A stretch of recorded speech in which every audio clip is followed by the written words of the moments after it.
Practicing being grateful in the morning is definitely something that anyone should do. As a matter of fact, you should create the habit and do it. And then you should teach your spouse, and you should teach your children, and you should teach your parents. You know, not long ago, I sat down with my entire family, my kids, my wife, my brother-in-law, his wife, and we all sat down and I handed out notebooks to everybody. And I said, this is what we're gonna do. At the end of each day, I want you to write down the things that you're grateful for in that day. See, gratitude is extremely important. And I'm gonna tell you why. Look, guys, this is not about, oh, I'm grateful that the grass is green and the trees are flowing in the wind. This is about recognizing that you are going to have some of the wildest days of your life running your own business. And gratitude will help you stay grounded to the things that are important to recognize. See, as humans, it is our human nature to focus on the negativity in the world.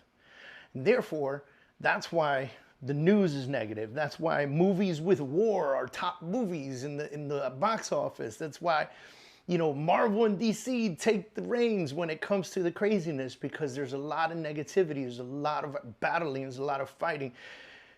No news channels would be like, the world is great, the rainbows came out, and life is fantastic. No, they got to tell you about the murder. They got to tell you about the kidnapping. They got to tell you about the bad weather. They have to tell you these things because humans are attracted to it.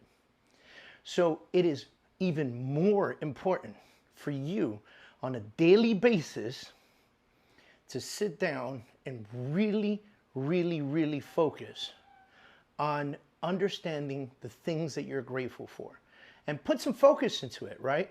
Take your notebook.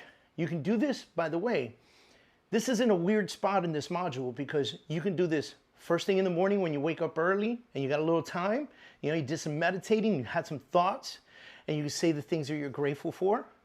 Or you do it at the end of your day when things are still kind of fresh in your mind and you go to sleep with a more peaceful mindset. That's when I do it.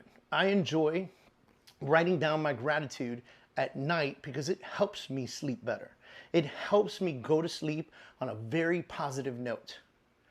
So if I can push you guys to do this, and this is not an easy task. It's actually a pretty daunting task, right? Because I'm asking you every day to keep a journal and write notes. And listen, it could just be 3 things. Don't go crazy. You don't have to write a full page every time you go into your little notebook. By the way, our notebooks are not that big. They're small. They're small notebooks. They're like this. And sometimes I just write 3 or 4 things in there, right? I'm grateful for the fact that my kid got into volleyball. I'm grateful for the fact that my client was able to surpass the issues that she had with her bank account, and now we're headed to the closing table. I'm grateful for the closing I had today and the things that I'm going to be able to do with that money. I'm grateful for, grateful for, grateful for. You got to remember those things, because I promise you, while all of those things are happening, there's a lot of other things happening in your world that is trying to push that stuff out of the way and help you not think about it. Find the moment of gratitude. It's one of the most important things you can do on a daily basis as a real estate professional or a person or a child or as an old person or whatever you are.